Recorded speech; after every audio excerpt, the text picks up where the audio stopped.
Почитувани гледачи, добро вечер, добро дојдовте во уште едно издание на Јаде Бурек на ТВ Сонце. Имам чест и задоволство вечерва гостим во студиото да биде лидерот на ВМРО ДПМН, господинот Христијан Мицковски. Господине Мицковски, добро вечер, добро дојдовте. Добро вечер и благодарам на поканата. Прв пат сте во мојата емисија, прв пат сте во оваа телевизија, да ви посакам добре дојде од собственикот Ѓорѓија Ѓорче Атанасовски, човекот кој е голем љубител на Македонија, на македонската историја, кој се труди и обидува да направи нешто. Од него имате подарок една негова книга за македонската империја, која можеби како се случуваат работите, ова еден ден и да биде забранета, па можеби да биде вредноста крајно поголема. Така да повелете книгата. Бидејќи се знам лично со господинот Атанасовски, беше он кај мене во кабинетот во Централниот штаб на ВМРО ДПМН и во таа прилика ми ја подари оваа книга, но еве по втор пат ја добивам, така да нема никаков проблем. Сега ми направи клизечи од старт, добро, убаво, појма немав, бидејќи ја воопшто на сите гости им ја подарувам оваа книга. Кога се видовте со господинот Ѓорче? Па има неколку месеци. Неколку месеци? Да. Баш убаво. Што беше поводот да се видите? Па, не знам. Јас како председател на ВМРО ДПМН, избран председател, нов председател на ВМРО ДПМН, господинот Ѓорѓи Атанасовски, истакна стопанственик, македонец во Соединетите Американски држави, изрази желба да се видиме, да се запознаеме, дојде, поразговаравме за многу актуелни теми. Една од темите тогаш беа и актуелните политички случувања во Република Македонија, една пријателска едночасовна средба, прилика тоа беше. Очигледно дека нема многу комуникација ни со вас, ни со него, па еве и јас преку вас дознавам овдека јавно. Во ред, можеби во текот на емисијата може и нешто на таа тема и би ве потпрашал. Имаме актуелност, Хрватска иде во финале. Да, нека Хрватска оди во финале и тоа ја користам оваа прилика на хрватските фудбалери, на граѓаните на Република Хрватска, да им честитам за ова историско постигнување, историски успех што го направија. Тоа е сепак и гордост на сите останати балкански народи, да ете како еден балкански народ имаме представник на едно светско големо финале, поготово кога станува збор за фудбалот. Инаку председател на владата во Република Хрватска, господин Пленковиќ, ХДЗ е наша сестринска партија, лично се познаваме, сме добри пријатели, така што еве честитки и до него. Убаво. Баш ми е мило, мислев онака да ве шалтам, очигледно добро ми парирате за сега. Окей, сакав да ја опуштам малце за да ве натерам што е можно повеќе, бидејќи ги гледам вашите интервјуа.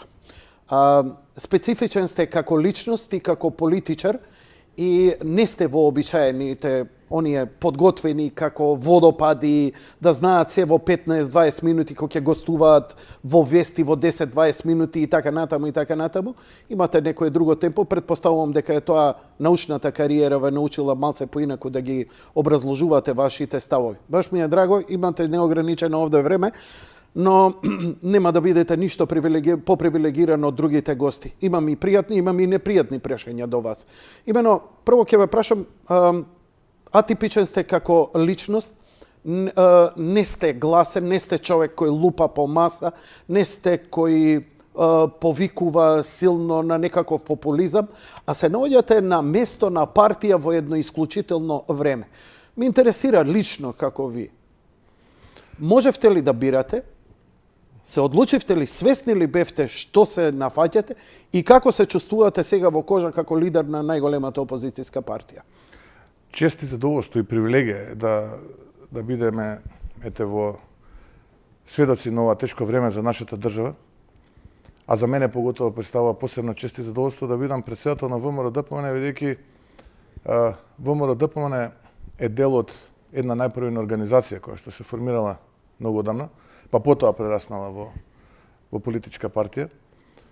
Се тоа на бреме историско кое што го носам позади себе е привилегијата на историското ВМРО ДПМН, но предизвиците кои што се во денешното време, но и она кое што следува доправа, не прават само да бидеме многу повнимателни и да бидеме горди на тоа бреме историско кое што го носиме со себе, но и да бараме солуции на сите оние предизвици кои што доаѓаат и кои што во суштина се присутни и денеска. Инаку, лично, како што кажавте, доаѓам од образовната фела. Во партиската структура првите активизми беа некаде далечната 94-95 година. За да го поминам оној дел член на Општинскиот комитет, дел од УМС претходно, потоа бев копредседател на партиска комисија за образование, потоа бев копредседател на партиска комисија за енергетика. Еден помал период помина во кабинетот на тогашниот председател на владата господинот Никола Груевски како негов советник, потоа бев генерален директор на АД Електрани на Македонија, бев дел од 3 извршни комитети на партијата, во еден извршен комитет бев и генерален секретар на партијата. И еве како што веќе тоа било, на крај бев избран за председател на ВМРО ДПМН пред нешто помалку од 7 месеци за време на Воландовскиот конгрес.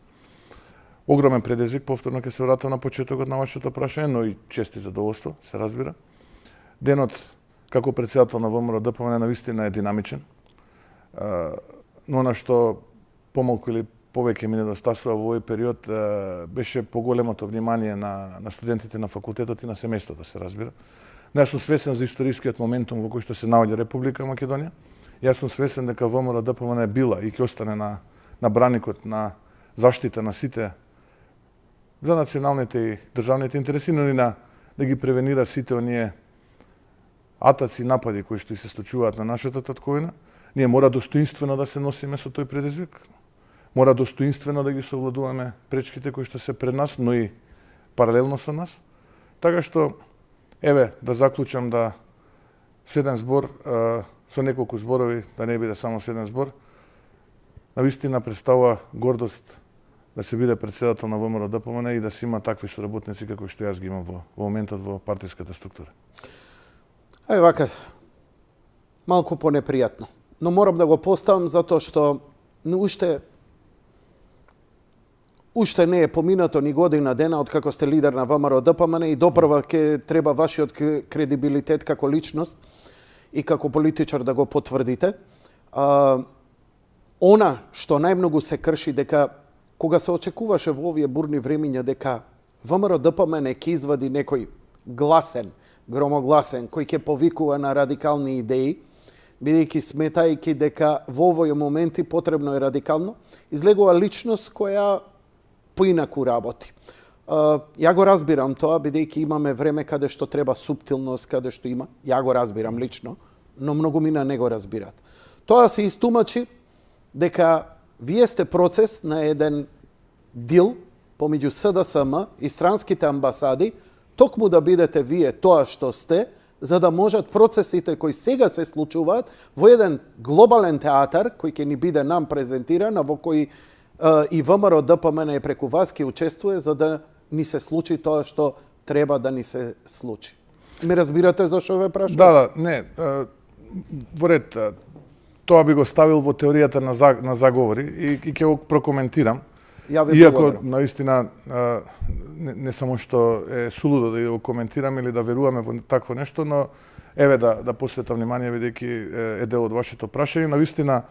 Наистина не сум го слушнал ова, морам да признам. Иако се изнаслушав многу на работи. На социјалните мрежи ова. Ова изводок ова не е моја теорија, ова од социјалните мрежи. Иако се изнаслушав многу теории на заговори, ме донел ово и ме донел оно, овој бил позади мене, оној бил позади мене. Животот ме научил да додам по потешкиот пат.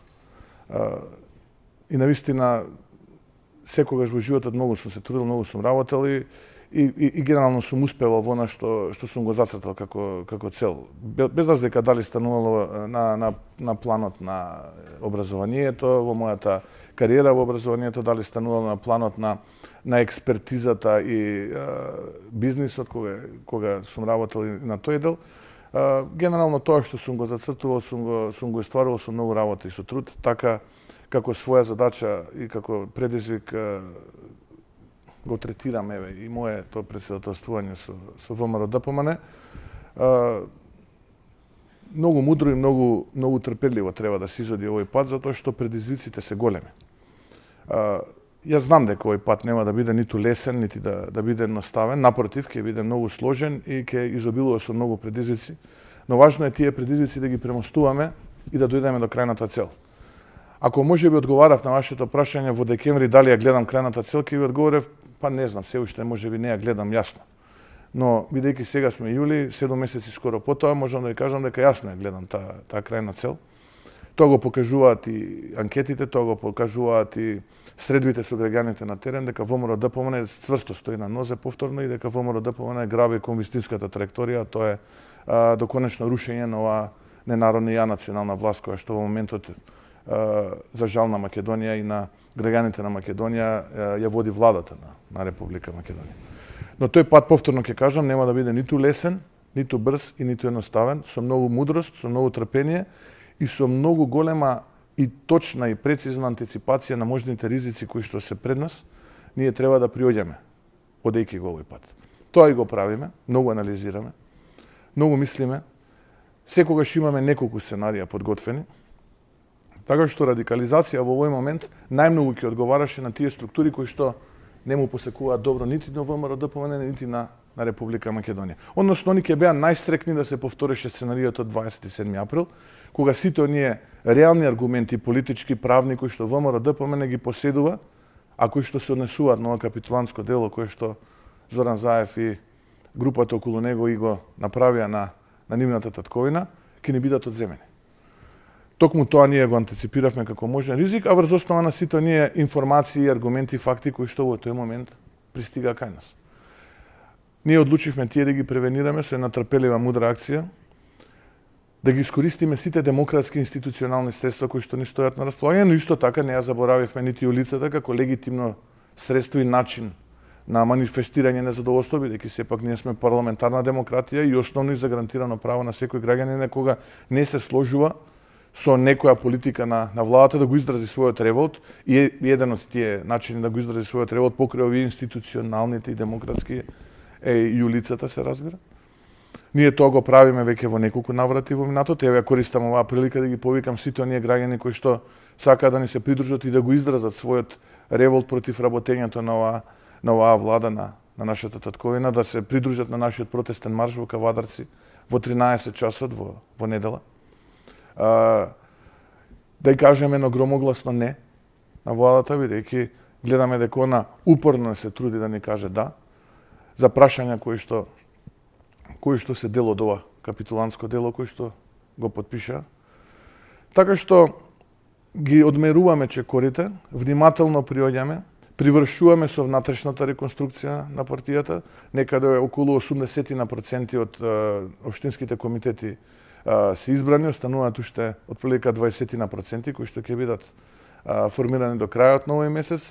Реконструкција имаше и останатата структура на партијата, унијата на жени, унијата на млади сили, комисиите секако тука, голем број луѓе, експерти, професионалци, професори универзитетски, но и луѓе кои што се силно мотивирани и се придружија во тие партиски комисии, во теке изработката на програмата која што ВМРО-ДПМН ќе представи пред граѓаните, заедно со искуството кое што ќе го собереме на терен, бидејќи вие знаете, можете да подготвите најдобрата програма, доколку таа програма не може да даде соодветен одговор на реалните проблеми на граѓаните, тогаш вас чумува таа програма. Можете само со таа програма да се фалите дека представува едно солидно научно дело и ништо повеќе од тоа. Теоретски се разбира, ако таа нема практична апликација. Имено, воден од она што се вели минато, лично и професионално, дека не секогаш теоријата и праксата одат заедно, неопходни се овие средби со граѓаните кои што ги имаме на терен. Еве веќе од почетокот на оваа недела и дел од овие 1500 тимови започна активно да се среќаваат со граѓаните. Влечеме искуства, ги сондираме нивните реални потреби кои што ги имаат и тие реални потреби заедно со она кое што се вели работа на партиските комисии ќе формираат една синергија која што треба да биде преточена во новата изборна програма на ВМРО-ДПМН.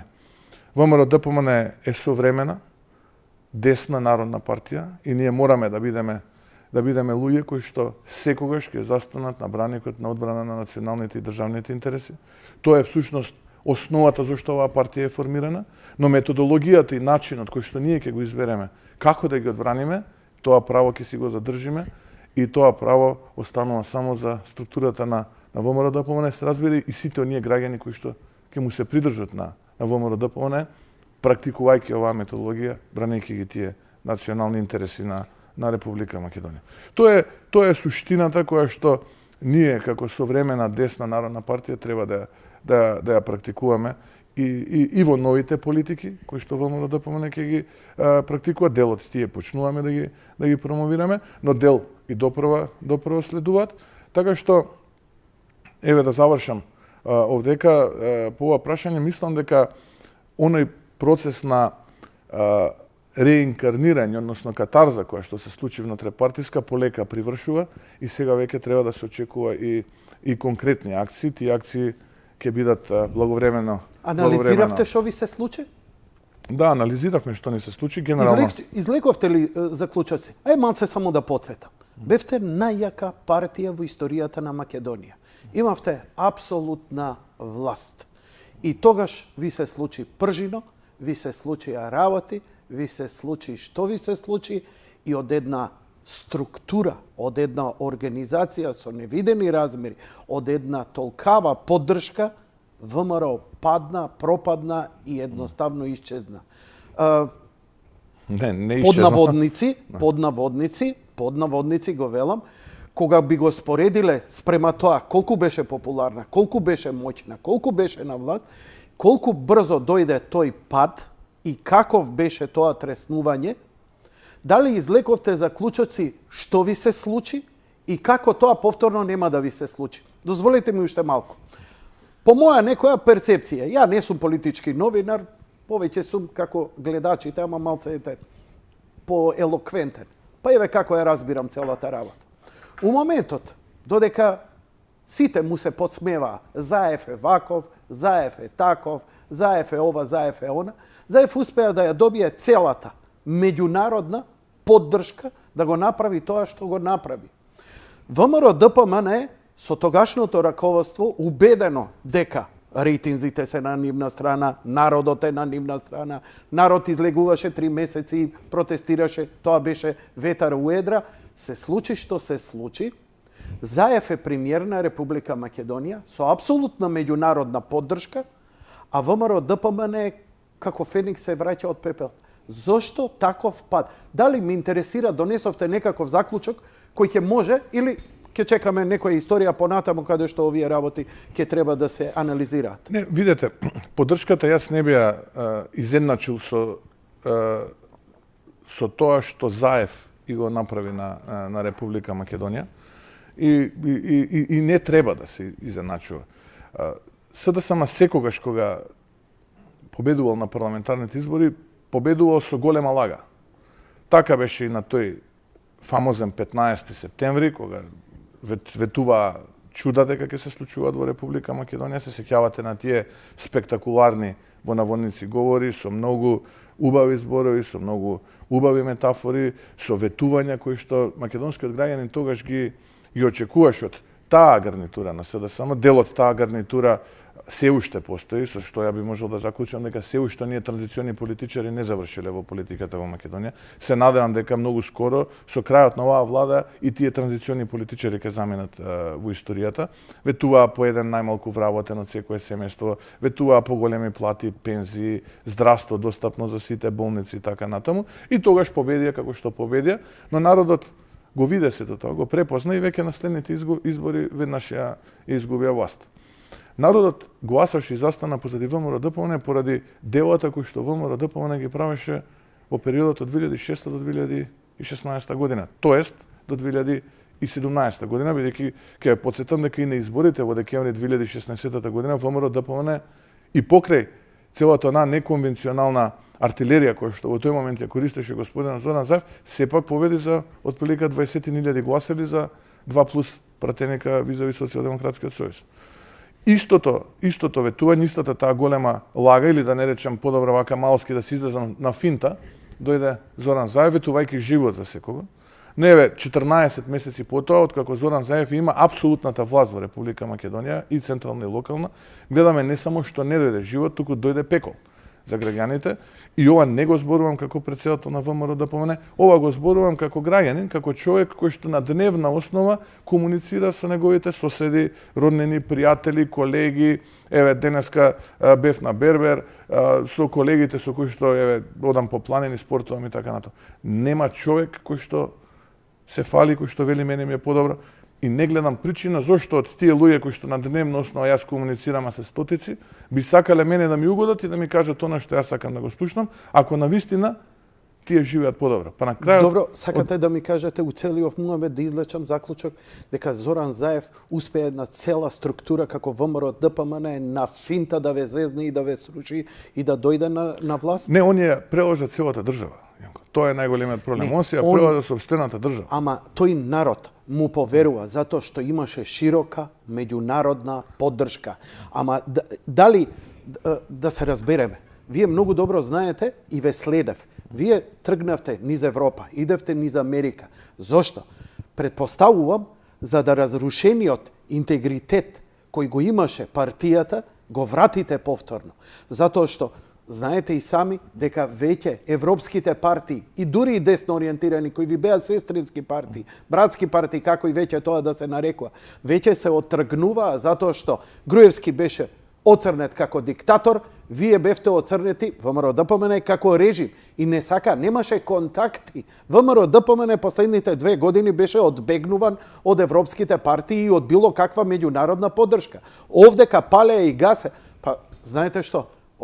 Ако Зоран Заев успел се ова, Зоран Заев е супермен. Зоран Заев успел да ги прелаже цела меѓународна заедница, цело ВМРО ДПМН, сите албанци, сите македонци. Извинете, ама пиар му направивме на човеков невиден. Човекот тогаш има неверојатни способности. Малце мислам дека се разбираме, а ја ве разбирам дека мора да играте и вие во ракавици. ВМРО ДПМН мора да игра со странците. Странците се, за жал, голем фактор во тоа кој ќе биде овде на власт. И таа игра, ја затоа ве слушав многу внимателно. Радикално не, треба со памет. И сега, како да ја добиеш меѓународната поддршка, да ја одиграш она што они го бараат, а и да останеш фер и конкретен кон својот народ. Зоран Заев, по мојата обзервација, свати дека е тоа невозможно. И направи што направи, за да го направи договорот во Преспа, кој го поздрави цел свет, да го ова што се случи во НАТО и еве сега он како го анализира и владата како го анализираат успех, влегуваме во НАТО и почнуваат џурките низ цела Македонија. Ај вака од почетокот да тргнеме. Околу меѓународната поддршка, повторно ќе кажам, не треба да се доведе тоа под знак на равенство, бидејќи не е така. Ситуацијата која што и се случуваше на Македонија во тој период е сосема поинаква од тезата дека меѓународната заедница застанала позади Зоран Заев и Зоран Заев станал... Да, таков впечаток имаме, извинете. Впечатокот едно, но фактите се друго. Инаку јас сум го кажал тоа во минатото во многу наврати, и веќе го повторам. Сега и тука нема никаква дилема, дека навистина можам да ги разберам сите оние граѓани кои што на тие избори и на предредените парламентарни избори во 2016-та, но и оние локални од 2017-та, гласаа против ВМРО ДПМН. Сигурно имале добра причина чим го сториле сето тоа. А имаше страшен пиар дека... Но тие граѓани сигурно не гласале за ова што денеска им се случува. Односно им се случува 0% економија, им се случува странски инвестиции кои што веќе беа договорени си одат и оние малку кои што остана оваа влада ги прикажува како нивни, но тоа е добро. Барем кај дел кои што успеавме да ги донесеме ги задржат за да може да креират нови работни места. Нема реформи во образованието, нема реформи во социјалата, нема реформи во здравството. Апсолутно на секој чекор гледаме како бизнисмените кукаат поради тоа што нема слободен свеж капитал на пазарот. Просто не можат луѓето да го водат пристојно бизнисот. Гледаме криминали на секој чекор. Главен бизнис во државата стана купи камион да вози породници или по државните предпријатија или па купи по некој хектар земја и доби лиценца да садиш марихуана. И тоа најчесто е све контролирано, се разбира се од семејството. Така што луѓето не само што се разочарани, Јанко, и не само што ние тоа го гледаме во нашите средби, во нашите сочувања со граѓаните или по анкетите. Тоа и се чувствува енергијата, многу лесно искусен човек може да ја препознае. Енергијата се спојува со луѓето. Инаку, дали имале поддршка и дали ние сме имале, логично е, јас како председател нов на ВМРО ДПМН, најголемата опозициона партија, бога ми најголемата партија во Република Македонија, да се представам пред светот, односно пред оние релевантни институции кои што значат за ВМРО-ДПМН, а тоа е пред Европската народна партија, да отидам на состанок кај претседателот на Европската народна партија, да отидам во Соединетите американски држави, да отидам низ неколку центри во Европа, пријателски партии кои што се со ВМРО-ДПМН, сестрински партии, низ Балканот, бев во Словенија, Хрватска, Србија, Бугарија и така натаму. Периодов што следи, зашто да не отидам и во останатите соседи, Албанија, соседна Грција и така натаму. Така што не гледам зло во сето тоа и напротив мислам дека сето тоа треба да биде додадено. Ја него ни велам ни зло. Да. Напротив велам дека се занимавате со Но, знаете, вие треба зидарство сега на една структура која е разрушена за жал. Не. Имавте страшна структура. Имавте страшен меѓународен и домашен углед кој за 2 години ви беше срушен. Структурата е подсврста од било кога и тоа ќе го докажеме. Се разбира во периодот кој што следува на следните, дали ќе бидат предвремени или редовни парламентарни избори, ќе видиме, ќе оставам времето да покаже, но ВМРО-ДПМН има јасна стратегија, има јасна методологија и јасна цел, а тоа е како да ја формира следната македонска влада. Тоа е суштината на политиката. На крајот од денот вие се бавите со политика, сте председател на политичка партија за да победите на избори, за да формирате влада. Не гледам зошто и не гледам како би можела и со што би се пофалила моменталната владеачка структура и да биде конкурентна на тие избори, сем се разбира да го зголеми степенот на насилство, но за тоа понатаму предпоставам во емисијата ќе зборуваме. Но нивните два јаки аргументи се договорот со Грција и решавањето со македонско-грчкиот збор и влезот и приемот во НАТО. Па еве можеме договорот од Преспа. Да. Еве анализирајте го. Сте го збореле многу, ама не е тоа јако алиби. И мислам дека не само што тоа ќе им биде Ахилова пета, него тоа ќе им биде и товар кој што дефинитивно ќе ги потоне во периодот кој што следува. Зошто? Вие рековте го поздрави целиот свет, да се навратам го поздрави. И ние сме поздравиле многу договори кои што биле потпишани во светот без да знаеме нивната содржина.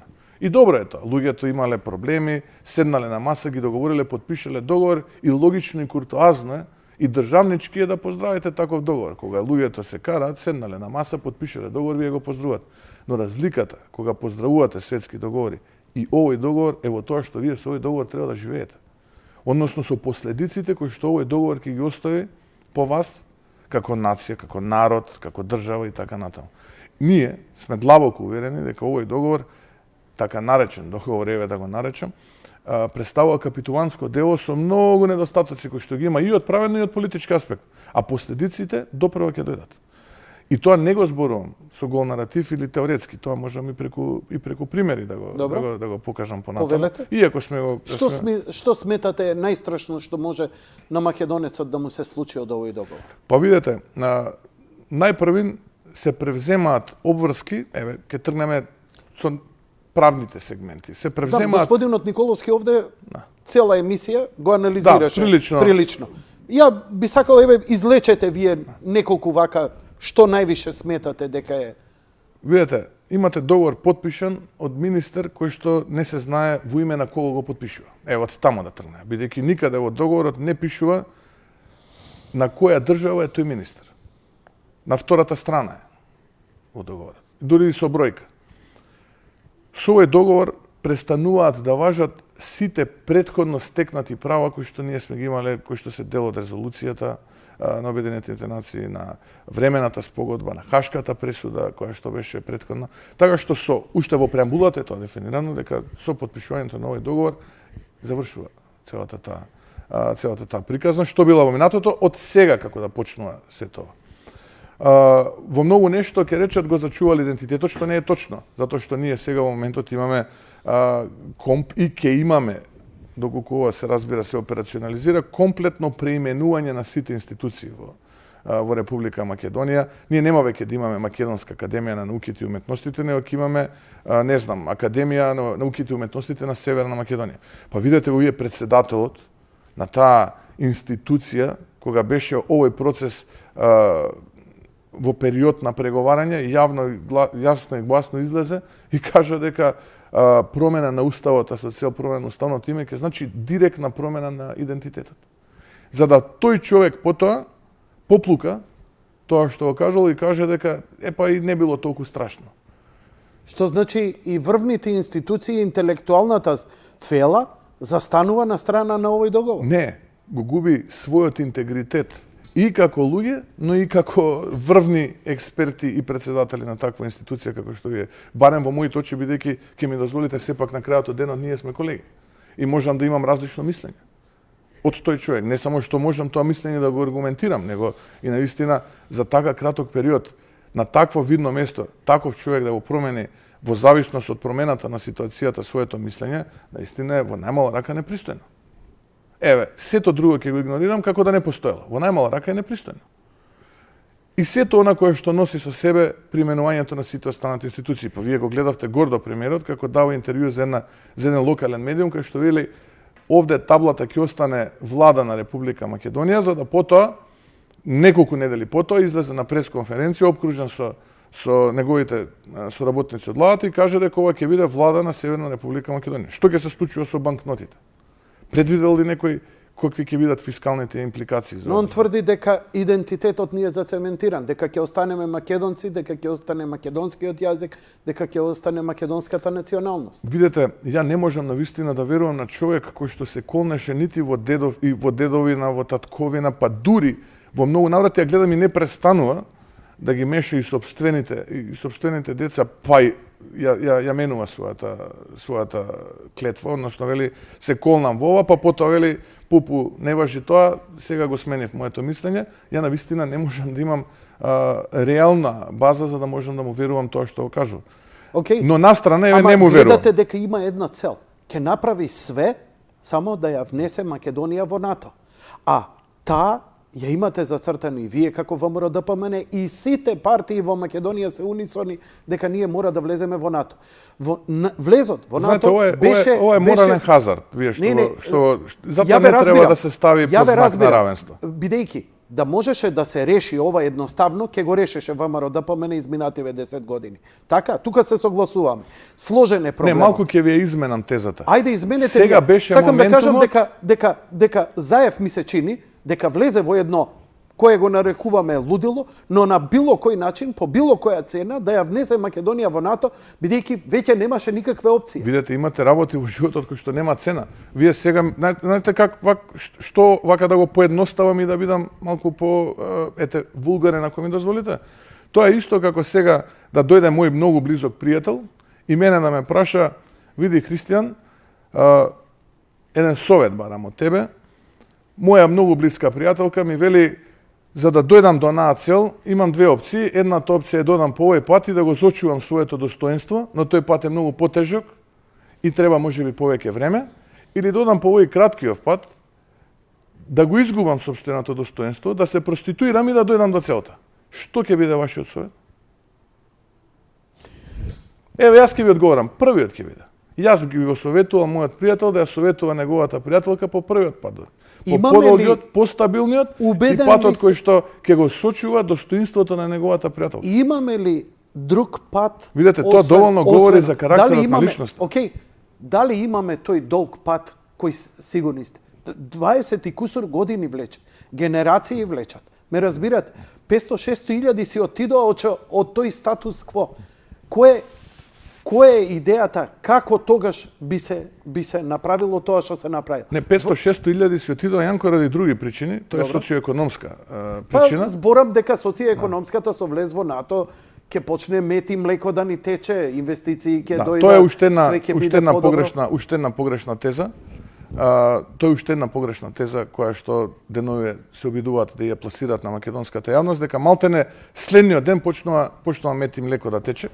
Видете, ориентацијата на ВМРО ДПМН уште од самите почетоци на незиното формирање била полноправно членство на НАТО, во НАТО алијансата и во Европската унија. И тука немало никој нити дилема, нити па некој некогаш го довел тоа под знак прашање.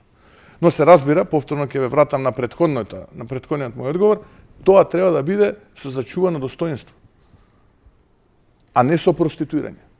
Тоа е разликата. Ве прашувам, постои ли таков начин воопшто реален? Сега беше моментумот кога Македонија можеше да издействува многу подобар договор од овој кој што го направи Зоран Заев. И се разбира дека постои. Се разбира дека има таков начин. Се разбира дека ние можеме да го сочуваме нашето достоинство и да дојдеме до крајната цел. Инаку, ако дискутираме за иселувањето како што е сега, никогаш не било поинтензивно тоа иселување. Сега имаме, па можам да ви кажам, и статистички, но и фактографски иселување на младите енормно и масовно. И тоа го докажуваат сите оние автобуси кои што секој ден тргнуваат од Република Македонија кон другите земји, побогатите земји во Европа. Проблемот со лошата социоекономска ситуација во државата, Јанко, не е договорот и не е НАТО или нешто друго. Проблемот е криминалната транзиција која што се случуваше на Република Македонија. Континуираното осиромашување на овој народ. Немањето реална државничка политика. Политичар не е професија. Со политиката треба да се занимаваат луѓе кои што направиле нешто во животот. Луѓе кои што имаат цел. Одлично. И луѓе кои што знаат како да стигнат до таа цел. Го обвинувате СДСМ за криминалната приватизација во 90-тите, така? Видете, имате некриминална, транзицијскиот период. Извинете, изобилуваше со так. илјадници, Зошто за стотици илјади луѓе? 10 години од 2006 до падот на ВМРО ништо не се направи за таа транзиција да добие праведно. Погледнете, само врз основа на прислушкувани вакви или онакви разговори, местени или неместени, вашите лидери пола членство врвот ви е на судење за криминал кој може ќе се докаже, може не, но во секој случај СДСМ го прави она што вие требавте да го направите 2006 година. 2006 година мислам дека правевте дил, зборам ВМРО ДПМН, дил за мир во куќа и со албанците и со СДСМ, да не се рчкаме, да не таласаме, ај ќе ја тераме работата и на сите им одговараше. ВМРО ДПМН 2006 година, Јанко, правеше дил со народот. И ВМРО ДПМН во 2006 година... Не ја исправивте криминалната транзиција. За 10 години можевте тоа да го направите. Погледнете, специјално јавно обвинителство, судења, така натаму и така натаму. Така се прави. Ке ми дозволите да го задржам правото да одговорам на прашањето. А одговорот на прашањето би бил во оваа насока. ВМРО ДПМН во 2006 година направи дил со народот и ВМРО ДПМН ги засука ракавите, наместо да се фокусира на монтирани политички случаи и да удри по народот, ВМРО ДПМН одлучи да донесе проекти во државата кои што ќе вработат најмалку 170.000 луѓе. Оние луѓе кои што ги изгубија своите работни места, оние луѓе кои што стана на улица за време на процесот на транзиција, 170.000 ново отворени работни места беа во тој период од 10 години. Јас нема да дискутирам што било во минатото, но јас би сакал повеќе да дискутирам исто така што ќе биде понатаму. Кој е планот кој што и се нуди на државата? Јас не знам како оваа држава можам да ја водам. Единствен начин е буквално да извршам предавство на све што постои и све што е македонско и да молам од надвор да ми стигне, од небо да ми падне решение на сите мои проблеми. Вие не можете врз основа на тоа да темелите вашата политика и да бидете политичар, премиер, министер, директор во оваа влада кој што вели чекај сега, само што не сме влегле во НАТО, се ќе биде од утре мет и млеко. Не, вие треба да имате визија, треба да имате проекти, вие треба да сте иновативен. Еве, денеска читам дека во 2018-та за 27 места сме паднале на скалата на Светската организација за мерење на иновативност на државите. И последни сме у регионот. Албанија е пред нас, 83-та, ние сме 84-ти. 27 места сме паднале за една година.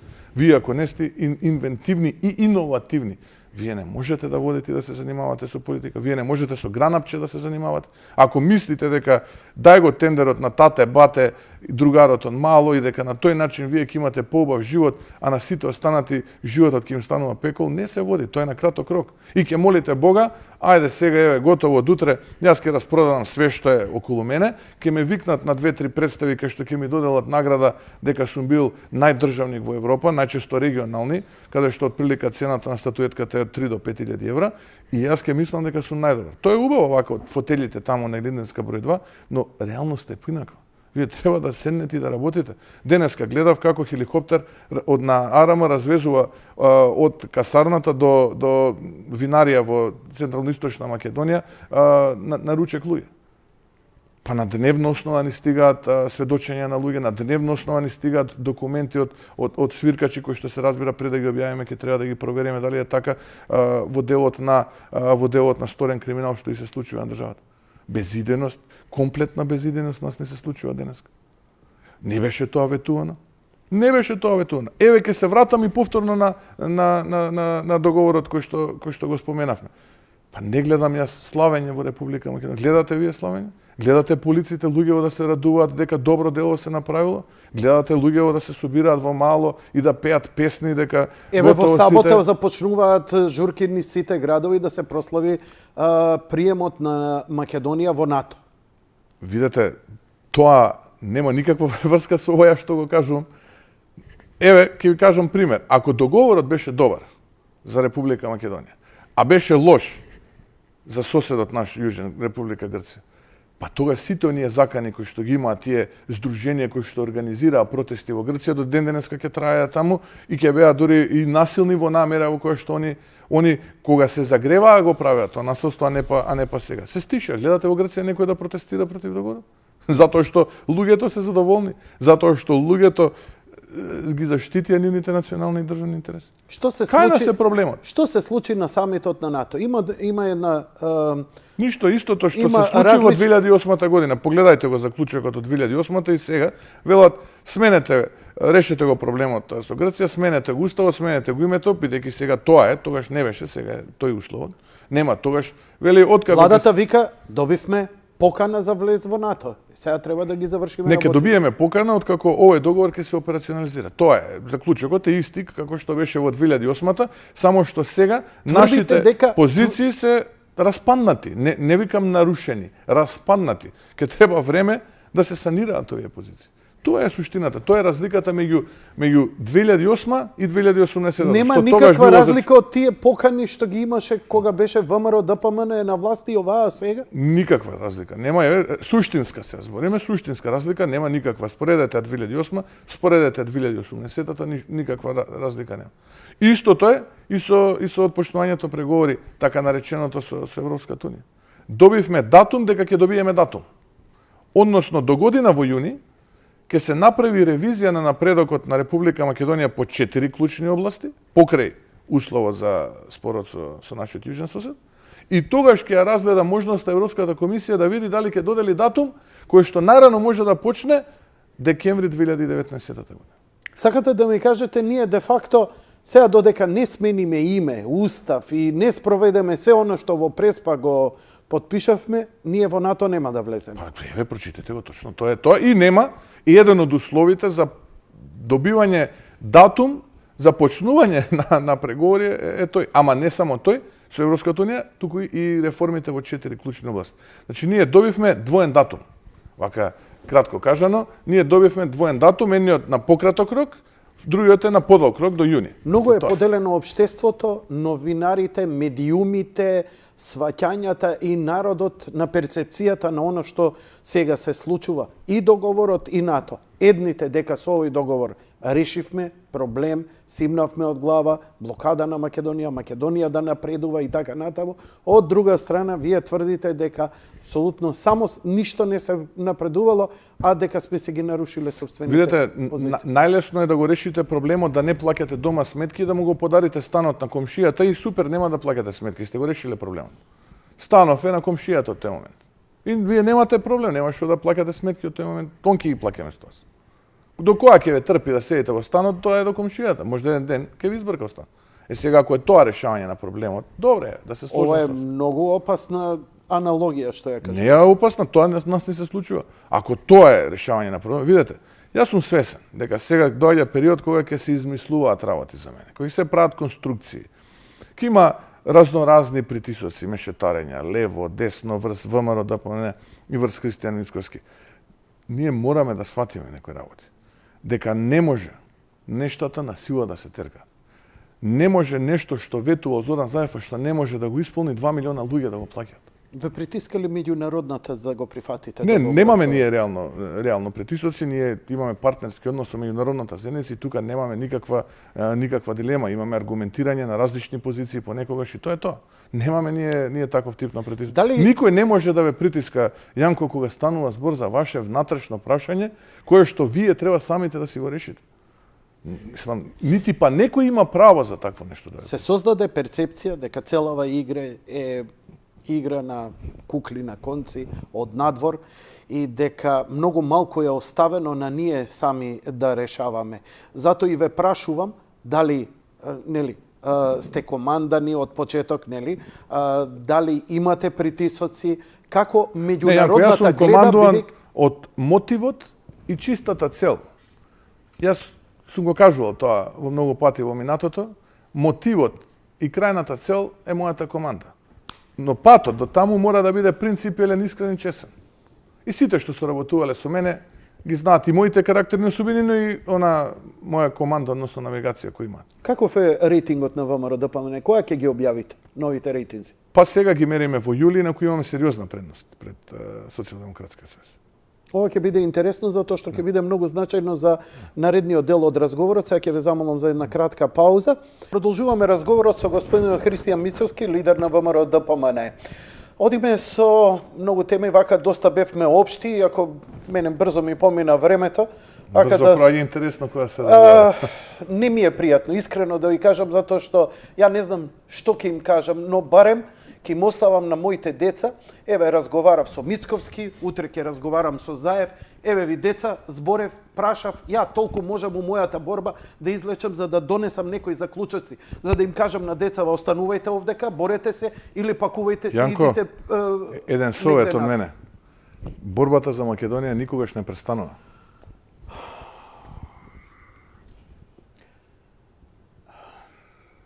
А тоа го оставиле нашите предци како аманет. Господин Мицковски, како да ти кажам, 2012 кога ме пукна инфарктот и кога балдеса после едно 2-3 месеца со сите стравови кои ми се спласна, реков Господи, спремен сум. Стварно сум уморен. Ама веќе не можам, како да ти кажам, веќе не знам што можам добро веќе да направам. Дали ме разбирате дека веќе не осеќаме поле каде да... Еве, се јавуваат млади луѓе. Вика, што да правам бе? Абе, пакувам, идам, барем ќе направам плата, ќе пратам. Зошто се нашите во Австралија? Зошто се во Америка? Па ќе пратат 2 милиарди долари годишно плаќаат и го одржуваат буџетот на оваа земја. А зошто отишле? Затоа што овде не можат Може би да не се буџетот преранат. толку колку што е социјалниот мир на луѓето. Колку е процентот од таа разлика од GDP-то? Па не, солидно. Солидно Они е, се така, негде помеѓу кога- 7 и 10%, зависи од годината сега, не стално, али меѓу 7 и 10%. Тоа прилично добро ја Да, одржува земјата. Не се, ова сакав да ве прашам сега за сериозни ситуации. 27 април. Од една страна ве критикува дека многу лесно ги препуштивте луѓето кои се затворија и така натаму. Сега барате генерална амнестија за она што се случуваше на 27 април. СДСМ ве обвинува дека сакате да заштитите криминал, а тие луѓе што влегоа и така натаму се обвинети за државен тероризам. Да, еве, јас ќе се обидам повторно да ја повторам онаа моја теза. Тој ден, министерот за внатрешни работи вели, постои опасност од меѓуетнички конфликт. Има групи кои што се наоружуваат и кои што се наоружани и се подготвени да отпочнат меѓунационална и меѓуетничка војна. И сега никој не го прашува министерот, кој што патем речено, ако не се лажам сега е се уште заменик министер во МВР, не го прашуваат кои се тие луѓе, кој ги наоружал, со што се наоружале, дали постои опасност тие луѓе повторно да се наоружаат ако видат дека нешто не е како што треба, односно не е соодветно на нивниот интерес, да видиме кои се тие луѓе, да се даде одговор еднашка за секогаш. Втор моментум. Луѓево се осудени за обид за убиство од 10 до 13,5 години. Денеска гледаме повторно суди човек кој што се осуден за обид за убиство на министер, актуелен се уште тогаш, дента која вршеше приема, 7,5 години. Добро. Втор моментум, имаме денеска пресуда покрај оној Немил Настан со на момче младо Саздо, имаме повторно жртва на... Бог да го прости. Бог да го прости, точно. Имаме повторно жртва на една таква пресметка улична, каде што на сторителите им се одредува мерка укор, односно зголемено внимание од социјален работник, а другиот е осуден да оди во малолетнички дом од 2 до 5 години, не знам како. Ама тоа се беше. малолетни. Како? Видете, тоа е обид за убиство. Обид за убиство. Овде имаме 13,5 години, па имаме Ацо Јаневски, тоа што е татко на 5 деца. Малолетни, исто така. Очигледна е намерата на тие кои што го организирале, инструирале се тоа, дека тоа представува исклучиво политички случај. И логично е ние, како десна народна партија, да се ставиме во кожата на тие граѓани. Тие влегле затоа што во тој момент мислеле дека бранат Република Македонија. Ацо Јаневски, јас го гледав, Александар Јаневски, како ги брани, ги двои демонстрантите од пратениците на СДСМ. Тој доби човек 13,5 години. 13,5 години. Каде е случајот Монструм? Владко Ѓорчев го бранеше Заев, ама ништо не е осуден. Каде е случајот Монструм? Каде е случајот Монструм? Кај се овие луѓе? Се шетат слободно, на повторно судење се. Имаме убиство во Охрид кое што се случи. Тој што го направил тоа убиство лежи 6 години. И не може никој да ме разубеди во спротивното дека ова не е политички монтиран случај. И вие кога го монтирате политички случајот, тогаш вие морате да барате политичка одлука за разрешница на тој случај. Како ќе постапите? Можете ли... Ќе побарам од партиските органи, како што тоа го најавив, од извршниот, од Централниот комитет, од пратеничката група, од правната комисија да изготват предлог закон за амнестија на сите луѓе што се опфатени со овој случај и истиот ќе го доставиме до собранието на Република Македонија. И тука ја користам оваа прилика уште еднашка да отстранам една небулоза која што е дел од овој спектар на измислици, критики, напади, инсинуации кои што се случуваат во Кристијан Мицкоски и ВМРО ДПМН во изминатиот период, е дека овој настан и овој закон за амнестија кој што се однесува на сите оние луѓе кои што се опфатени со случувањето од 27 април е услов за формирање на Државната изборна комисија. Не е така. Тоа е само инсинуација, односно, како да го наречам, конструкција од страна на оние луѓе кои што себе си се нарекуваат новинарски пера, да можат да без непринципиелно ме нападнат мене и го нападнат ВМРО ДПМН, затоа што прекосиме на процесот на ова капитулантско дело што го направија двојца Заев Димитров, подружани нормално од соработниците во владата. Сега, го спомнавте ДИК.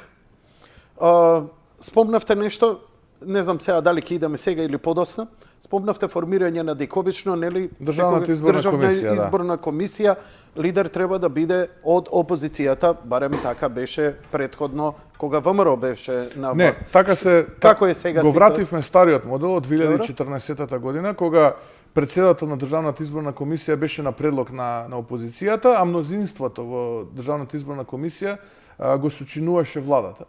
Тој модел го вративме. Добро.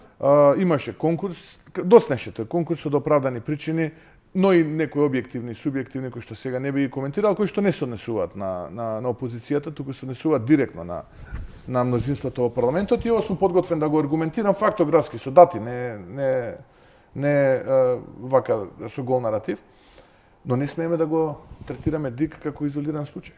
Тоа беше еден поголем пакет. А како беше пакетот? Во март месец, на тие разговори кои што беа водени од страна на опозицијата, ВМРО ДПМН и владеачкото мнозинство, представувано од СДСМ, односно од премиерот Зоран Заев, ние договоривме неколку етапи гантограмски да се реализираат. Првата беше да учествуваме во изработката на така наречените реформски закони и повторно ќе кажам, да не беше ВМРО ДПМН, немаше ни да бидат Р од реформски, бидејќи тоа како што беше предложено, односно кое што беше ставено на маса и го нарекува реформски закон, најмалку е реформски закон. Најмалку е реформски закон. Учествувавме како ВМРО ДПМН, можеме да кажеме, успеавме нешто да подобриме во квалитетот на тие законски решенија. Се вративме во парламентот, ги поддржавме, бидејќи тие се системски законски решенија, со 2/3 ги поддржавме тогаш во парламентот, ние како ВМРО ДПМН. Го завршивме процесот на Жан Моне, односно процесот на диалог внатре помеѓу парламентарните партии во рамките на парламентот на Република Македонија, кој што заврши со средби помеѓу политичките партии во Охрид во мај месец. Почетокот на јуни, крајот на мај месец. Буквално во целиот овој процес се што требаше, а што го договоривме тогаш да се однесува на ВМРО ДПМН, го поддржавме во име на интеграцијата во Европската унија, во име на почетокот на преговорите за приклучување, во име на тоа да добиеме препорака, односно да добиеме позитивна препорака од страна на Европската комисија за отпочнување на преговори со Европската унија, со што уште еднашка покажавме дека ВМРО ДПМН е целосно фокусирано на таа агенда и дека нема друга скриена агенда. Напротив, многу чисто отворено пристапуваме на тој проблем.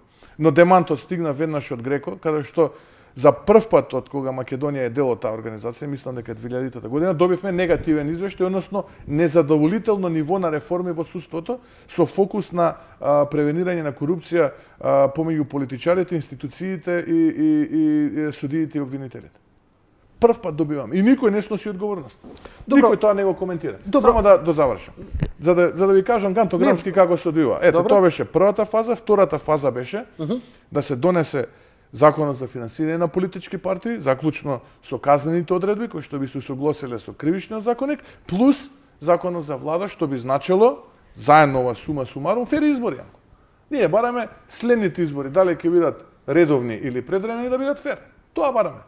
Ако се донесат овие два закони, на одреден начин, тоа нас ни гарантира фер избори. Па видете, ние на локалните избори имавме градоначалници кои што добиваа пиштоли, цевки во слепочници, беа претресувани, а од друга страна имаме докази дека луѓе со криминално минато се превезувани со полициски возила.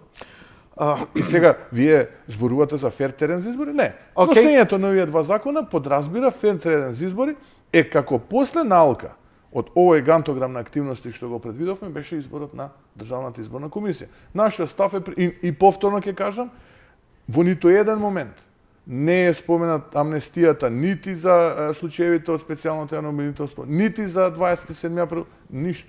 Значи не ги уценувате тоа со тоа? Тоа е дел од оној фолклор кој што се обидува да го представи ВМРО ДПМН дека еве ние се пазариме со амнестија за криминалот, а со таа амнестија фактички тргуваме со државните, односно сакаме да спречиме Македонија да биде дел од. Не, еве ова е. Бараме фер демократски избори. Фолклорните ноти лесно стигаат до уши. Верувајте, и до мене стига. И благодарам за објаснувањето, затоа што бараме чести избори да имаме. Затоа што најголемиот гнев е дека има некаква синергија меѓу вас, се прават некакви заткулисни договори и дека токму ова се случува што се случува. Вие овдека со јасно, гласно, лично како Христијан Мицковски под полна морална и етичка одговорност тврдите дека такви работи не се случуваат. Какво се извинува како на суд, ама мое да ве прашам затоа што ја после директно се соочувам за разлика од другите новинари, ја директно се случувам со судот на јавност. Овие два закона ќе му гарантираат на македонецот дека ќе гласа за под слободно, фер и демократски за оној кој што мисли дека во тој момент нуди подобра политичка понуда на следните предвремени или редовни парламентарни избори. До сега не беше така? Па еве на локалните избори видовте што се случи. И вие кога погледате извештајот од ОПСИ, од останатите мониторинг институции, ќе видите дека тоа е далеку полош од изборите во 2016 година, дури и од оние од 2014 година. И ние не бараме ништо повеќе во Законот за влада, не бараме ништо повеќе нити помалку, освен она што беше го имаше Социјалдемократскиот сојуз за време на парламентарните избори во 2016 сезона година. И еве подготвени сме да прифатиме да нема технички премиер, нека остане истиот премиер, пошто му е мерак да биде премиер. Еве и за време на изборите нека остане премиер. Еве тоа го. Нема да го барате повеќе како што Груевски, како што беше по законот дека 3 месеци пред избори треба да се повлече или не знам колку. Ако е тоа проблем, еве и тоа нема да го бараме. Другото кое што беше дел да обезбедиме фер колку толку за да можат граѓаните на Македонија да гласаат за онаа политичка опција која што навистина ќе оцена дека има решенија за нивните проблеми, кој што ќе има подобра политичка понуда, а не оној кој што ќе ги притисне уцени за работно место или оној кој што ќе им дојде дома и ќе им се закани со дека од другиот ден не знам ова или она ќе им се случи. Тоа се случуваше на локалните избори. Тоа се случуваше. и локалните избори беа и како и претходните, имаше многу негативен пиар против ВМРО ДПМН. Многу од народот беше убеден дека сте криминалци, дека сте режим, дека крадете, Јанко, дека фамилијата... Еве, ќе се вратам на... И тоа и беше... сега фамилијата, не фамилијата. Еве, јас го кажав тоа. И реков многу јасно и гласно. Граѓаните на Македонија, кои што не гласаа за ВМРО ДПМН, односно гласаа против ВМРО ДПМН, ќе повторам, има сигурно голема причина зошто тоа го направија. И еве тоа било. Сега истите грешки треба да ги правиме и да ги усовршуваме да бидат полоши. А ние треба да креираме подобро општество, подобра држава. Еве, нека е така, нека било, а не е така. А не е така. Еве погледајте ги извештаите, ќе видите дека не е така. И ја ги разбирам. Но тие луѓе не гласаа за ова што денеска им се случува. Тие не живеат подобро. Тие немаат поголеми плати. Тие не живеат поквалитетно. Тие не одат поквалитетно на одмор. Тие не одат поквалитетно на зимување. Тие не може да си дозволат граѓаните на Македонија поквалитетен живот за нивните семејства. Напротив, зошто не идете на избори? Зошто не идете на предвремени избори? Ние ги побаравме тие предвремени избори парламентарни и рековме дајте да создадеме услови, да направиме техничка влада по истиот принцип што го имавте вие во декември 2016, да се извинам по втор пат погрешив, и да одиме на избори. Не, никој не рече дека нема да одиме на избори. Напротив. Сега ако ме прашувате зошто барате со претседателските прв круг, ако е тоа прашањето, Не, прашувам како ви е планот, не знам како ви е планот. Не. Дали ќе се иде на редовни, предвремени, дали заедно со претседателски, дали чекаме пред референдум, по референдум, што ви е планот и што ќе направите? Ние сме подготвени веднаш, ајде да го усвоиме законот за влада, законот за финансирање на политички партии, утре дента да идеме на избори. Утре дента да идеме на избори. Еве, веднаш да го усвоиме тие две работи, утре дента да почне процесот за предвремени парламентарни избори. Јас на 2 јуни на оној голем народен собир кој што беше пред владата на Република Македонија побарав предвремени парламентарни избори заедно со првиот круг претседателски избори. И можеби не бев доволно јасен. 19 мај редовно. Не, тоа е крајот на март, почеток на април. А така, се извинувам. И можеби не бев доволно јасен, но на еден таков собир вие упатувате порака, не методологија како ќе стигнете до таа цел. Затоа се овие емисии, за да можете да објасните методологијата. Сега, која е таа методологија? Јас бев доволно и како човек воспитан, да не зборувам она што ние ќе се договориме под Chatham House Rules, односно тоа што се зборува на масата да не излезе од масата. Така се договоривме. Зошто? Затоа што на тие преговори кои што ги има опозицијата и владата, договоривме да изборниот законник започне да се отвара во јуни, што не се случи, да се затвори септември-октомври со усвојување на изборниот законник во собранието, потоа да се формира техничка влада по принципот на онаа влада која што беше во декември 2016 година, а тоа е 100 дена пред избори, и ако од ноември додадете 100 дена, ќе видите дека тие 100 дена се негде таму крајот на февруари, почетокот на март. И сега малку би било смешно и некоректно кон граѓаните на Република Македонија да вие кон крајот на април, почетокот на март правите предвремени парламентарни избори, а веќе на крајот на март, почеток на април правите претседателски. И логично е да вие ги споите и речете со првиот круг претседателски избори ајде да направиме предвремени парламентарни. Тоа беше мојата цел. Иако видов дека бијат шега од определени соработници на Зоран Заев со ова, и некултурно го злоупотребуваат пред јавноста. Сакајки да со иронија ме исмеат дека еве ако е подготвен сега веднаш да има избори. Да, еве подготвени сме ВМРО ДПМН, сега веднаш нека има избори, дајте да ги донесеме вие два закона, да ја формираме државната изборна комисија и веднаш да го распуштиме парламентот да идеме на избори. Повикувате и спремни сте уште утре да идете на избори. Носењето на овие два закона ќе подразбира фер услови за игра, бидејќи ако не се донесат, ние немаме фери. Еве, ви кажувам што се случува. Готово, све ми е јасно. Ајде да ги усвоиме, другиот ден да идеме на избори. Имате јасна стратегија, ако имате утре избори, како ќе идете, што ќе идете, кој ќе биде, што ќе биде. На почеток на разговоров ми рече, многу ни е јасно и сме подготвени што ќе биде и каква ќе биде новата влада на Република Македонија. Апсолутно, ја гледаме јасно целта, одиме кон таа цел, ви реков, не очекувам дека тој пат ќе биде нити краток, ниту едноставен. Напротив, ќе биде можеби подолг, тоа не зависи сепак од нас. Ние треба да се стремиме што пократок да биде, односно да го оптимираме тој пат. И нема да биде едноставен, ќе биде сложен. Се чувствувате спремен да бидете премиер иден на Република Македонија? Апсолутно. Се чувствувам подготвен, Јанко, да одговорам на предизвикот кој што во моментот ме мотивира да бидам претседател на ВМРО ДПМН, да го водам ВМРО ДПМН во таа изборна кампања, а понатаму да бидам претседател на владата на Република Македонија. Знаете зашто? Затоа што чувствувам дека тоа е историскиот момент да оставам нешто за сопствената држава и за сопствениот народ. Затоа што на тој начин вие можете да одговорите на сите оние предизвици за кои што сте критикувале кога сте седеле од другата страна на екранот.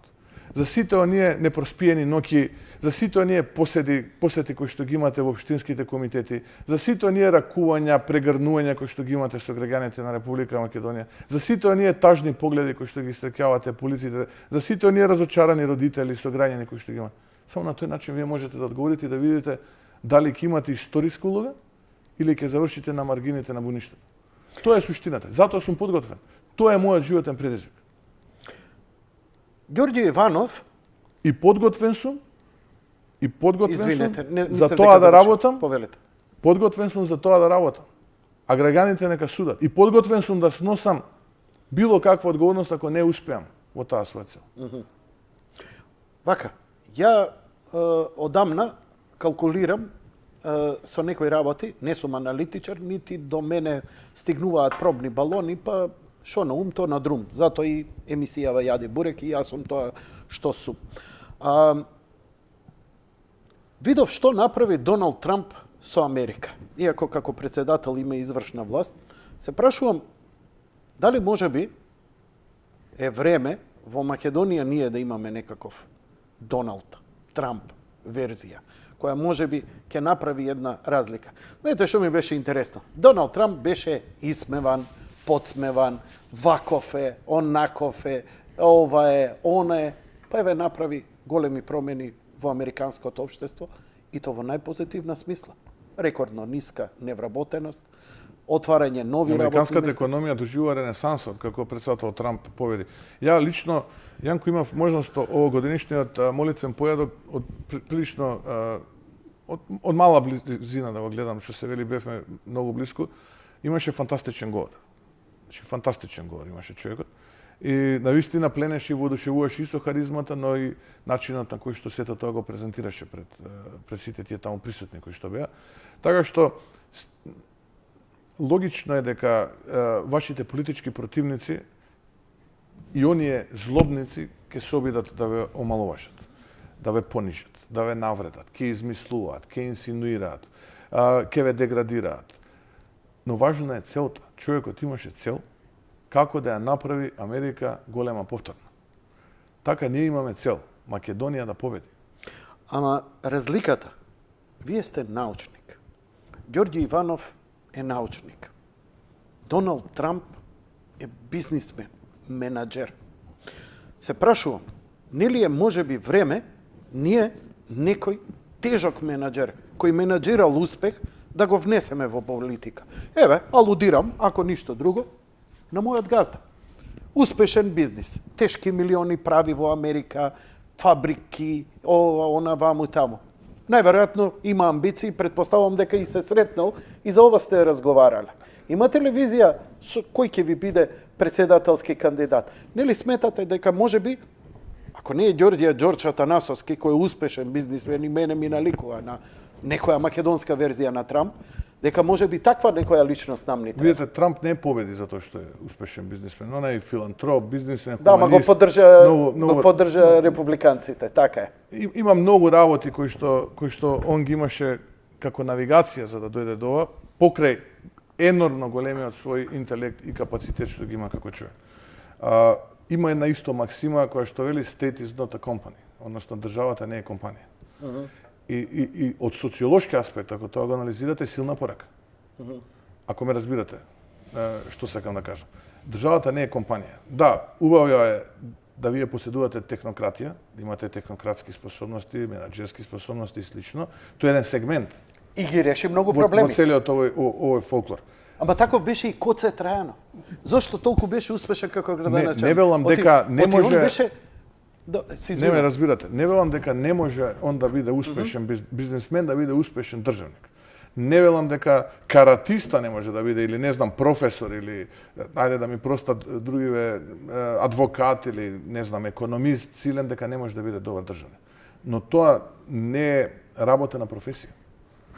Тоа е работа на сосема поинаква навигација. Затоа велам, од социолошки аспект треба да се гледаат работи. Вие имате структура и секоја држава си има различни специфики. Ви имате систем кој што функционира. Кај нас имаме систем кој што не функционира. Ние токму за тоа зборуваме, ако се вратиме на едно од вашите прашања на вечера на емисијата.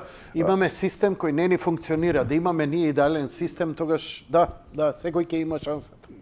Не може политичарот да е професија. Не може. Како се вашите колеги кои се влечкаат 20-30 години исклучиво како политичари кои немаат еден ден работа, кои не виделе што значи плата да чекаш, што значи да споделиш и така натаму, а тие луѓе треба, мислам, и вие влечете такво бреме. И ЗАЕ влече и сите партии во Македонија. Токму така, и во животот треба да се знае кога е доста. Така што, Јанко, ако ја гледаме вака целокупната ситуација која што денеска ни се случува, ние мораме да бидеме свесни за предизвиците кои што допрва предстојат пред Република Македонија. Оти работава нема да заврши тука нити денес и нити ВМРО ДПМН утре, пошто почнавме со изборите, ќе ги издействува тие предвремени парламентарни избори, можеби ќе бидат, можеби нема да бидат. Сето тоа има таа неравенка многу непознати во самата себе. Но важно е да имате цел, да сте мотивирани, да имате национална свест и да знаете дека ако сте се нафателе со оваа работа, вашата единствена задача е како да успеете да ги заштитите националните и државните интереси во татковината во која што живеете. Тоа е суштината и тоа треба да е ваш мотив. И сега што ќе ни треба? Ќе ни треба, по ваша идеја, ќе ни треба човек повторно како Иванов или ќе ни треба некој предприемач со предприемачки дух или нешто сосема трето? Се уште немаме разговарано, нити па размислувано во внатре-партиската структура. И ова не го кажувам сега како политичар за да го одбегнам вашето прашање. Не го одбегнувате. Јасно ми е мене дека не сте разговарале. Отворено и искрено. Ме интересира вашето мислење, ме интересира што инстинктот тебе ти избор. Што на Македонија и треба? Еве вие се сметате дека у овој момент човек како вас може да биде премиер. Што инстинктот ви говори дека на Македонија и треба како председател? И треба председател вистински татко на нацијата, човек кога и е потребна на нацијата, на народот, на граѓаните, ќе застане во нивна одбрана, човек кој што ќе биде повеќе државник, помалку политичар, човек кој што ќе биде голем хуманист, човек кој што ќе има национална свест, да знае од каде потекнува, од каде припаѓа и за што се борел во животот. Човек кој што ќе има јасна визија како Македонија треба да се развива во рамките на неговите ингеренции, се разбира. Човек кој што ќе има одлична комуникација, се разбира, со меѓународната заедница, бидејќи он ја споделува политичката одговорност заедно со владата од аспект на меѓународната политика, иако во случајот како што гледаме дека председателот Иванов комплетно беше бајпасиран и исклучен од процесот кој што го водеше Зоран Заев и Димитров во делот на преговорите, поготово договарањето и све што следува понатаму. Така што, еве, отприлика кажав десетина атрибути кои што треба, иако можам да кажам уште 10. Сосема доволно. Има неколку предизвици пред кои стои Македонија, иако не сте на позиција кај што можете да одлучувате, но можете на терен да направите огромна разлика. Една од најголемите фобии на македонскиот народ, не само на македонскиот народ, на Европа, е мигрантската криза. Големи афери се случуваат во моментов, on a daily basis, се градат кампови, демант нема кампови. Па навистина нема кампови. Па ова ќе се случи, она ќе се случи. Мигрантската криза е дамоклов мач над Европа. Европа, како и секогаш, не сака да си ги решава проблемите во собствениот двор, затоа што во суштина тоа е и главниот проблем, и тоа беше главната тема на последниот состанок на Советот, на Европскиот совет, кој што се случуваше, и на Европската комисија претходно. и навистина тоа е сериозен предизвик пред кој што ќе биде исправена Европа. Истото се случува и кај нас во Македонија. Гледаме какафонија во соопштувањето на информациите од страна на владата. Има па нема, па излегува премиерот, има министерката за труд и социјала, нема да има, па излегува директорот на Бирото за јавна безбедност, ке има, ама тоа е ради ова. Фактот е едно. Фатени се во лага. Македонија, односно прифатилиштето за странци, така наречен мини мигрантски камп ќе се гради таму каде што ќе се гради, мислам дека беше во Бардовци, Избегово, во Дефинитивно вашите информации го говорат тоа? Па не само нашите информации, ние имаме една сериозна преписка која што е помеѓу Светска банка и Канцеларијата на Европската унија овдека во Македонија, каде што јасно и гласно е посочена парцелата која што ја гледавме на медиумите, каде што имаме одговор дека се чека одобрение за градба и веднаш да почне изградбата на тој инфраструктурен објект. И намената на тој инфраструктурен објект. На крајот од денот ја гледавме и урбанистичката документација, точно се однесува на прифатилиште за странци. Ние не велиме дека измислуваме нешто или се обидуваме да шпекулираме, напротив. Гледаме таму документ заверен од општина, барање, замислење и така натаму. Потоа имаме една преписка помеѓу представници на Светска банка и Канцеларијата на Европската унија и логично е кога ќе поврзете еден и еден дека е два, станува збор за едно такво прифатилиште. Потоа гледате министерката вели не е точно, за да понатаму друго официјално лице, мислам дека беше директорот на Бирото за јавна безбедност, излезе со информација дека е апсолутно точна вест. Им требаше неколку дена и гледате сега тоа се стишува. Што е вашата претпоставка колкав ќе биде тој прифатен центар ако биде? Па според урбанистичката документација е сериозно голем. Не е мал нити па е за занемарување. Сериозно голем.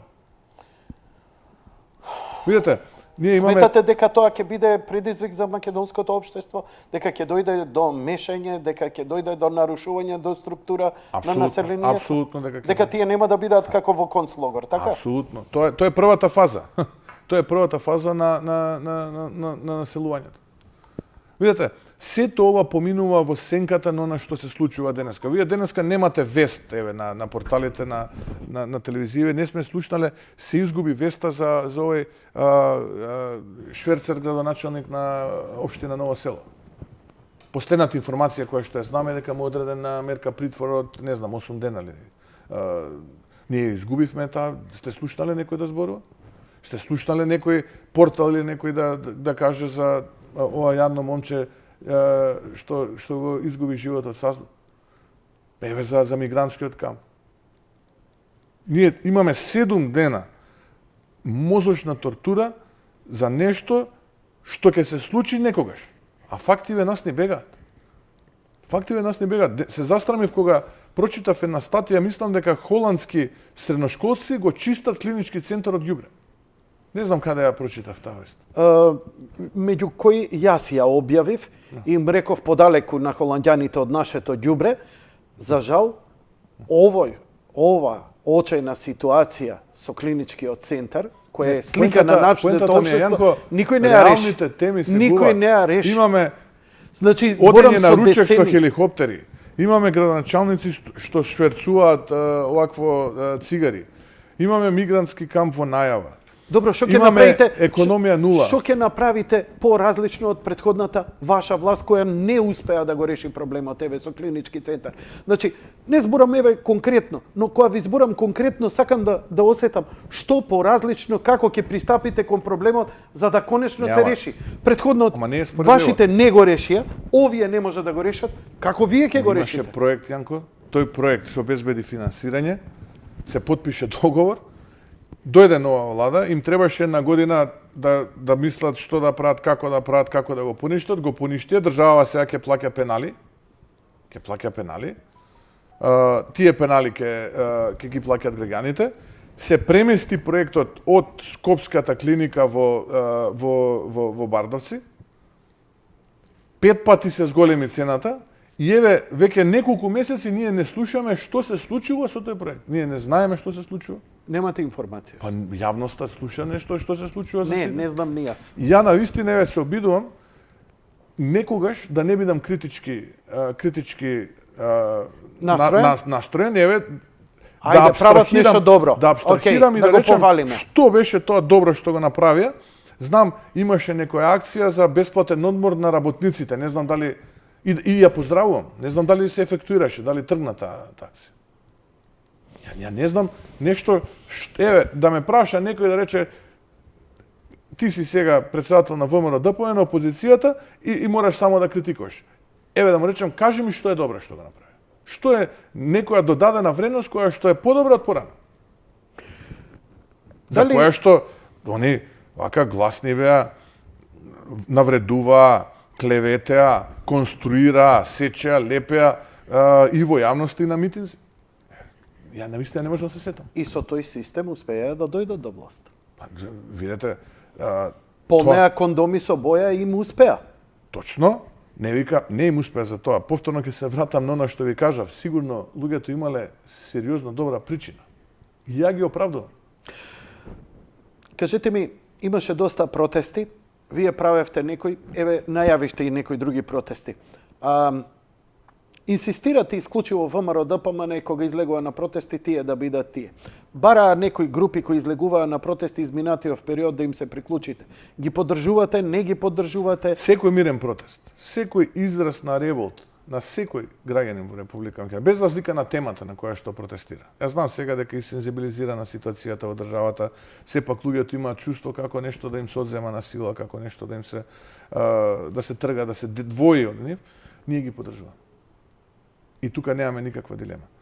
Но некој сакаше да го инструира ВМРО-ДПМН, да го инфилтрира, да ВМРО-ДПМН прегрне протест каде што група инфилтрирана и директно мотивирана од институциите на и луѓе блиски до владата на Зоран Заев, со единствена цел да предизвика, да испровоцира инцидент и еден мирен протест на кој што присуствуваа граѓани со своји дедовци, со внучиња, млади луѓе кои што изразија шијак беше точно излегоа мирно да го изразат својот револт кон погрешните политики што ги води владата на Зоран Заев и СДСМ. Овие пак имаат таква цел, а ВМРО-ДПМН да ги гушне и ВМРО-ДПМН да го прогласат повторно за радикален елемент и да му ги одземат сите аргументи. Значи, тоа беше целта. Игранката беше и вие масовно да бидете таму, да се направи инцидентот и повторно да имаме нов 27 април. Па како најна се појавија тие луѓе со качулки тука, почнаа да фрлаат во полицијата, да донадат и така натаму. И најнаш полицијата спремна рафално почна со гумени куршуми,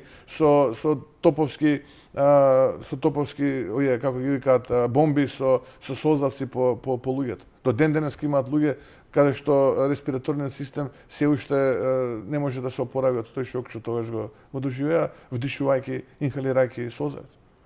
А од друга страна, другиот ден го гледаме заменик председателот на владата и министер за внатрешни работи, како гордо истапува на пресконференција поднапред договорено сценарио и вели го спречивме народот да влезе во собранието по сценариото на 27 април. Кој е сценарио, Јано? У 9 часот навечер мирни граѓани излегле да протестираат и на мирен начин да го изразат својот револт поради ова капитулантско дело. Не знам какво е тоа спречување, па партали масакар ги направија луѓето, до ден денес имаат последици. Ете, тоа беше целта. А од друга страна, имаме храбар активиста кој што таму мафта со две знамиња и е замолен од страна на изворено исклучително добро обучен припадник на специјалните единици да се спушти од возилото бидејќи ја нагмечил хаубата. И никому ништо. Па излага министерот за внатрешни работи, вика ќе го приведувал, па после ја испаднав крив зошто сум рекол така. Ете, тоа е реалноста во оваа ситуација. И последно прашање за вас вечерва, референдумот.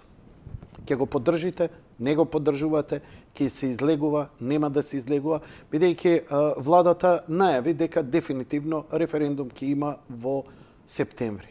Да. Каков ќе биде ставот на ВМРО-ДПМН? Видете, ВМРО-ДПМН ќе действува проактивно во согласно со потезите на владата. Да видиме како владачкото мнозинство ќе делува, така и ВМРО-ДПМН таква стратегија ќе Ако имаме референдум. Инаку, референдум, не ако имаме референдум, може да распише парламентарно мнозинство, тоа значи 61 пратеник. ВМРО ДПМН нема 61 пратеник за да го спречи тоа. Значи, ако одлучи владата да распише референдум, тој може да си го распише владата. Ама ВМРО ДПМН може да повика на бојкот. Тоа се веќе методологии и постапки кои што ВМРО ДПМН понатаму ги има на располагање или ги нема. Ке одлучуваме, повторно ќе кажам, во согласност со оние дејства и акции кои што ќе ги има владата. Но она што е важно.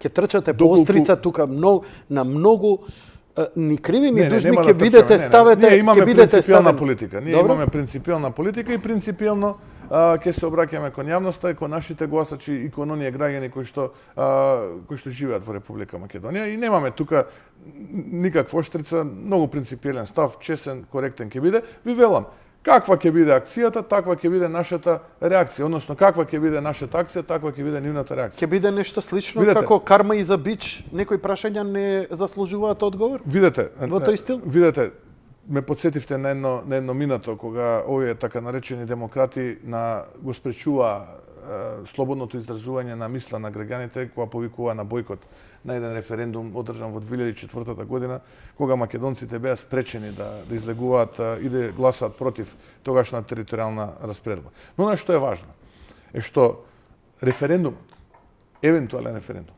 мора да биде согласно законите и уставот. Што подразбира тоа? Тоа подразбира многу јасно. Во уставот во членот 73 многу јасно е дефиниран за ваков тип на прашања каков треба да биде референдум. И што подразбира успешен референдум? Успешен референдум може да биде по два основи. И тоа, доколку тоа е задолжителен или по принципот на decision making референдум. И таков е нашиот устав, односно таков е оној референдум кој што треба да се одлучува за вакви прашања. 61 пратеник во парламентот носат одлука за распишување на референдум. ВМРО ДПМН нема 61 пратеник. И никој не може да очекува од ВМРО ДПМН со 48 пратеника да се спротивстави на 72. Затоа што ќе не надгласаат во демократијата, 72 е повеќе од 48. И ќе донесат одлука на тој референдум. Мора да биде задолжителен, каде што првиот мора да биде задолжителен. Што значи тоа? Тоа значи дека мора да има, да бидат исполнети два услова. Првиот услов е излезеноста да биде минимум 50% плюс 1 и вториот услов е од тие што ќе излезат минимум 50% плюс 1 да гласаат за. Што значи тоа? А они велат цензусот требал да се намали. Не, тоа ВМРО ДПМН јасно и гласно кажа дека не го прифаќа. Такво нешто нити ќе прифатиме, нити пак е предмет на било каков коментар. Се знае во уставот јасно и гласно ваков тип на прашања каков референдум е потребен и како треба да биде формулирано прашањето. Но за тоа во вториот дел од одговорот на вашето прашање. Да симулираме. Замислете дека имаме ние 100 вкупно гласачи во Република Македонија според избирачкиот список. За да биде успешен референдумот, мора два кумулативни услови да бидат задоволени. И тоа, првиот, да бидат излезени 51, и од тие 51, 26 да гласаат за. Ако вие имате излезени 51, и од тие 25 гласаат за, 24 гласаат против и 20 се воздржани, тој не е успешен. Ме разбирате? Ве разбирам. Без разлика што имате вие поише за од против. Но вие немате 50% плюс 1 кои што гласат. Така што многу внимателно треба да приоѓаме на работите и многу трезвено и свесно треба да ги гледаме. Ова се сериозни работи, круцијални за Република Македонија. Мора прашањето да биде едносмислено. Гледаме, дознаваме од странски медиуми, премиерот го кажува прашањето. Тоа не е едносмислено, тоа е тросмислено прашање. Мора да биде јасно, прецизно дефинирано и треба да биде едносмислено, а не тросмислено, како што тоа го најави премиерот. И многу јасно стои во, ние ќе поведеме, како што кажавме, и спор пред Венецијанската комисија околу овој меѓународен договор, но ако го погледате кодот на добра практика за референдуми, кој што е од страна на Венецијанската комисија, кој што е дел од Советот на Европа, во делот 3, точките 33 и 34, многу јасно стои дека референдумот не сме, односно текстот кој што ќе биде дел од референдумот, текстот кој што е дел од референдумот, не сме да биде во спротивност со меѓународното право или статутарните принципи на Советот на Европа. Добро, Многу јасно се стоеле. добро. Тоа значи, а претходно е дефинирано како треба да биде тој текст формулиран, тој мора да биде еднозначен, а не дво или трозначен за да ги доведе до конфузија гласачите. Кој ќе го верификува? Кој што би гласал. Се разбира, тоа ќе го верификува парламентот, но вие видите, ако вие не го поканивте ВМРО ДПМН и го исклучивте комплетно процесот на преговори, ако вие ВМРО ДПМН го исклучивте комплетно, буквално комплетно од процесот на договарање, и ако го исклучите ВМРО ДПМН од процесот на креирање на референдумско прашање, при услови евентуално да има референдум, тоа што очекувате ви од ВМРО ДПМН? Да споделува одговорност, да биде дрво декор? Ама ова е наменето до власт. Па се разбира, ова е наменето до сите оние кои што им мислат добро на Република Македонија и на граѓаните во Република Македонија. Мора да имаме фер, ако се одлучи да се оди на референдум, најпрво мора да биде фер и демократски. Потоа да има јасно дефинирано прашање кое што ќе биде едносмислено, не дво или тросмислено. Целокупната процедура мора да биде фер и демократска и мора да бидат запазени двата кумулативни услова за кои што говоревме. Излезеноста, минимум 50% плюс 1, и оние кои што ќе изгласаат за да биде минимум 50% плюс 1. Што ако Сето она кое што вие велите под тоа, над тоа, е предмет на пазарање, пазарџиска логика и ние како ВМРО ДПМН нема да го прифатиме и понатаму нема да го поддржиме и нема да го гласаме. Што значи тоа? Што ако овие услови кои ги барате законски да бидат исполнети, не бидат исполнети? Како ќе реагира партијата? Ќе биде јавноста благовремено известена и ќе реагира соодветно. Немојте да очекувате дека тогаш ВМРО ДПМН ќе биде премногу среќен кој што ако тоа се случи, ако се наруши елементарното право да ВМРО ДПМН учествува во целиот овој процес. И никој понатаму веќе нема право од ВМРО ДПМН да бара ништо. Господин Мицковски, благодарам за вашето гостување, благодарам за исцрпните одговори.